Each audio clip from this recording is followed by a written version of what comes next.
Inay, hindi matatapos ang aking buong pusong pasasalamat sa iyo.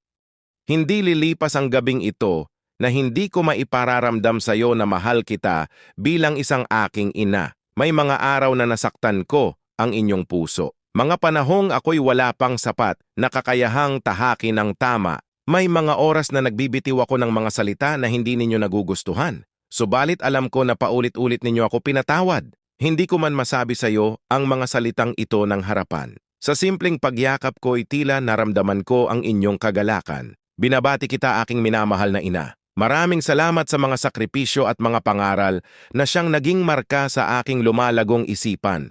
Maraming salamat sa mga araw na itinaya mo ang iyong sarili upang kami o ako'y alagaan, mapag-aral at unawain sa lahat ng aking pagkakamali. Itinutuwid mo at binibigyang kaliwanagan ang nooy naliligaw kong landas. Isa nga kayong ilaw na palagi sa aking gagabay sa panahon na madilim ang aking dinadaanan. May kirot sa puso ko kapag nakikita kitang nahihirapan o lumuluha ng hindi ko alam. Sana malaman mong nababatid kong nahihirapan ka sa aking paglayo sa iyo. Pero palagi mong tatandaan na ang pagtitiis at pangungulila mo sa akin ay may kapalit na tamang pagmamahal at pag-aalaga sa pagdating ng panahon. Sapagkat inihahanda ko sa aking murang edad ang aking sarili upang harapin ang mga problema na inyong dadanasin. Umasa kayo na ako bilang isang anak ay tutupad sa aking tungkulin na mahalin kayo bilang aking mga magulang.